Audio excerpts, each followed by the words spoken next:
Good morning. कैसे हैं आप लोग? आज हम क्लास 12th की चैप्टर 3 एनसीईआरटी का साइंस ह्यूमन रिप्रोडक्शन के बारे में पढ़ेंगे। तो हमने आपको रिप्रोडक्शन के बारे में बताया था कि रिप्रोडक्शन क्या होता है। ठीक है, आज हम थोड़ा सा और इसको पढ़ लेते हैं।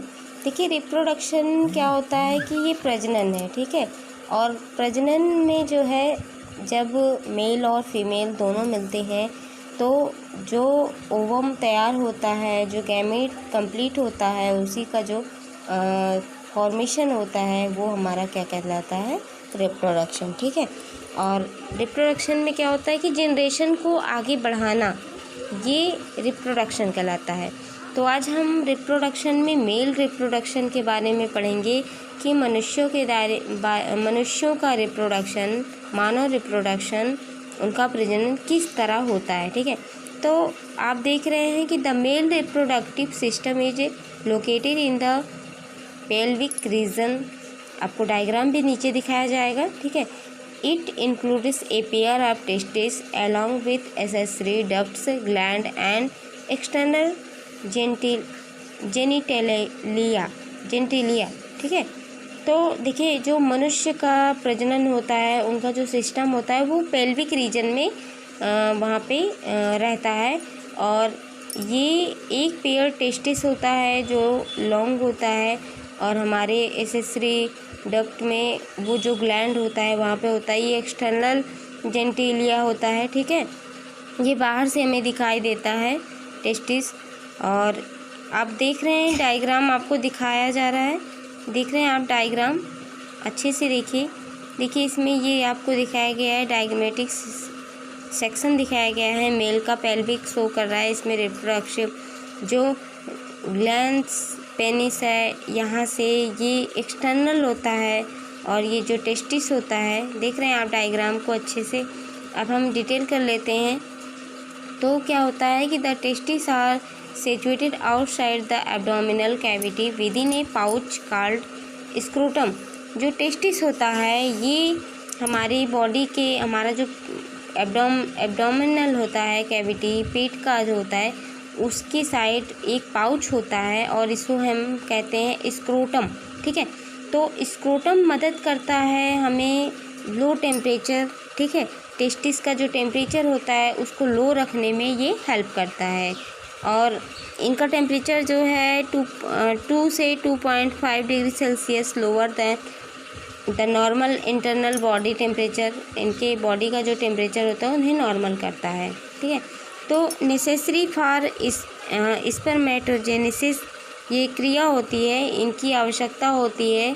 ठीक है, तो जब बच्चे अडल्ट होते हैं तो testis is oval in shape, तो उनका जो टेस्टिस होता है ये ओवल शेप में हो जाता है। ठीक है, with in A length of about 4 to 5 centimetre, और उनकी लंबाई जो है 4 से 5 सेंटीमीटर का हो जाता है, और चौड़ाई 2 से 3 सेंटीमीटर का। तो testis covered by A dense covering. Testis जो होती है ये चारों तरफ से कवर होती है, डेंस होता है ये। और प्रत्येक टेस्टिस जो है 250 कंपार्टमेंटों से हम टेस्टिकुलर्स और लोब्यूल्स कहते हैं। आप डायग्राम में देखें, दिखाया गया है डायग्राम में। तो each lobules contain on the 3 highly coiled seminiferous tubules in which sperm are produce. देखिए, प्रत्येक जो लोब्यूल होता है उसमें 3 कॉइल्ड मतलब 3 लपेटे हुए सेमीफेरस ट्यूबलेस होता है, ट्यूब होता है, ट्यूब की तरह स्ट्रक्चर दिखता है, वो उसमें घेरे हुए होता है, राउंडेड होता है। इस स्पर्म, यहाँ से स्पर्म प्रोड्यूस होता है, यहाँ से जो स्पर्म होता है वो निकलता है। ठीक है, तो each seminiferous tubules is lined on its inside by 2 types of cell called male germ cell and Sertoli cells. ठीक है, आपको डायग्राम में भी दिखाया गया है। तो प्रत्येक आपको हम बता रहे थे कि प्रत्येक सेमीफेरस जो ट्यूब होता है वो जो है लाइंड होता है अंदर की तरफ, इनसाइड होता है। ठीक है, और ये 2 प्रकार के होते हैं, मेल जर्म सेल होता है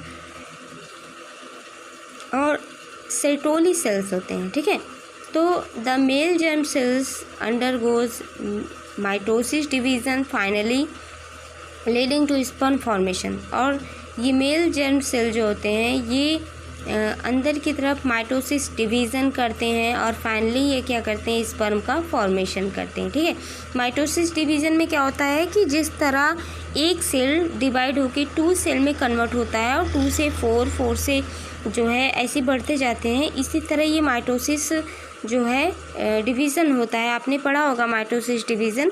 ठीक है, या तो फिर आपको आगे चैप्टर में भी माइटोसिस डिवीज़न पढ़ाए जाएंगे। तो इस तरह यहाँ पे स्पर्म जो है वो उसका निर्माण होता है, वहाँ पे उसका फॉर्मेशन होता है। जबकि आप डायग्राम देख रहे हैं, आपको डायग्राम में हर चीज़ क्लियर होगा। ठीक है, इसमें यूट्रस क्या है, सेमिनल वेसिकल और urinary bladder, vas deferens, prostate, penis, urethra, glans penis, foreskins, ठीक है, टेस्टिस, स्क्रोटम, और इधर आपको दिखाया गया है बुल्बोरेथ्रल ग्लैंड और एनस है, रेक्टम है, इंजेक्टरी डक्ट है। ठीक है, तो ये आपका है मेल जो है पेल्विक का पूरा रिप्रोडक्शन शो कर रहा है। इस तरह यहाँ पे रिप्रोडक्शन प्रक्रिया होती है। ठीक है, नेक्स्ट डायग्राम आपको दिखाया गया है। ये डायग्राम जो है मेल के ये भी हैं और ये पार्ट दिखाए गए हैं कि किस तरह फ्रंट के पार्ट कैसे होते हैं। ठीक है, नेक्स्ट हम आगे बढ़ते हैं अपने चैप्टर पे। देखिए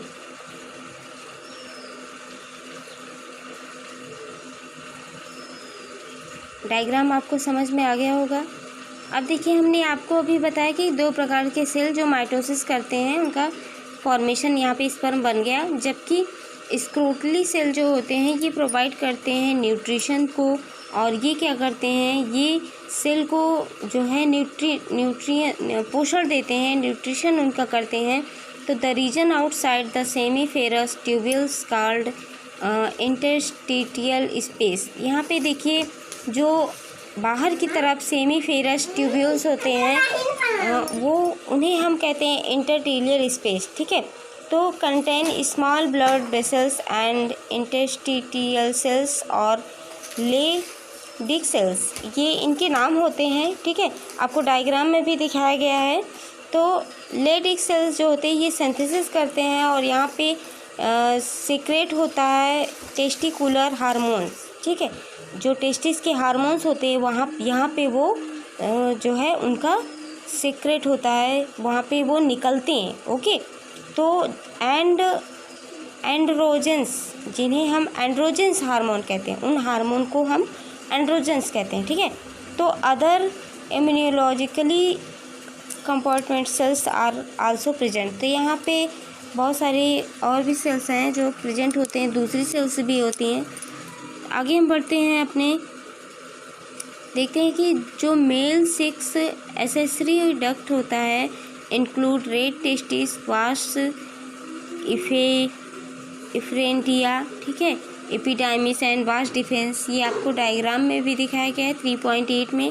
आप देख रहे हैं डायग्राम को, मैं फिर से शो करा देती हूँ। देखिए डायग्राम आपको सारे दिखाई दिए हैं।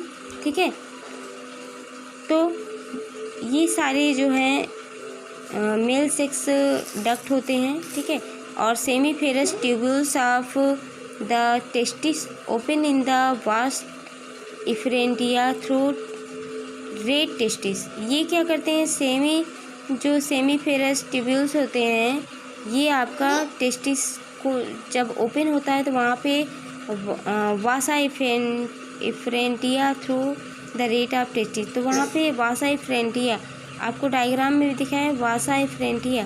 ठीक है, ये देखिए वासा इफ्रेंटिया दिखाई दिया है आपको डायग्राम में, जो राउंड आकार के हैं। ठीक है, तो ये क्या होते हैं, यहाँ पे ये वासा इफ्रेंटिया जो हैं ये यहाँ पे टेस्टिस में सामने से दिखते हैं, फैले होते हैं। ठीक है, तो the vasa efferentia leaves the testis and open into epididymis located along the posterior surface. ये क्या होते हैं, ये एपिडाइमिक पोस्टीरियर सरफेस पे रहते हैं और प्रत्येक टेस्टिस के पास। ठीक है, तो epididymis leads to vas deferens and ascends to the abdomen and loop over the urinary bladder। ये क्या करते हैं, एपिडायमिक लीड्स और वास्ट डिफेंस जो होते हैं, ये हमारे जो एब्डोमेन होता है पेट में, एक यूरिनरी ब्लैडर होता है, वहाँ पे लूप की तरह ये चारों तरफ से ऊपर की तरफ दिखाई देते हैं, ठीक है। और ये क्या करते हैं, ये रिसीव करते हैं, क्या रिसीव करते हैं, from seminal vesicle and open into urethra as a ejaculatory duct. आपको डायग्राम में फिर से आप चाहें तो देख सकते हैं। तो ये क्या करता है, यूथ्रा को वहाँ पे ओपन करता है, ठीक है। और ये क्या करता है, डक्ट यहाँ पे स्टोर होते हैं, जो भी ट्रांसपोर्ट किए हुए स्पर्म होते हैं वो टेस्टिस से यहाँ पे ट्रांसपोर्ट किए जाते हैं और अदर साइड में उनको जो है यूथ्रा में सेंड किया जाता है, भेजा जाता है, ठीक है। तो the यूथ्रा originate from the urinary bladder. यूथ्रा से जो है यूरिनरी ब्लैडर निकलता है और यूरिनरी ब्लैडर जो है ये एक्सटेंड करता है through the penis and external opening called urethral meatus. और यहाँ से क्या होता है कि ये सीधे एक्सटर्नल पार्ट में ओपन होता है और इसे हम कहते हैं यूरेथ्रल मीटर्स, ठीक है।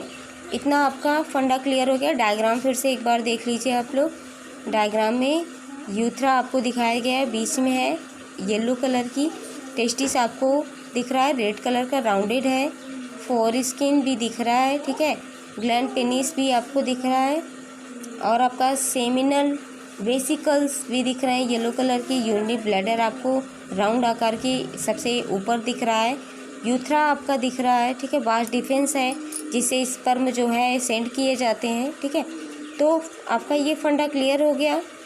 नेक्स्ट आगे हम इसके बारे में फिर से चर्चा करेंगे। अभी आपका वीडियो यहीं तक हम स्टॉप करते हैं। आप हमें फॉलो करिए, ठीक है, शेयर करिए हमारे वीडियो को, लाइक कीजिए और जितना हो इसे अगर आप हमारा सहयोग करेंगे तो हो सकता है हम और भी ज़्यादा अच्छा करने की कोशिश करें। Thank you so much.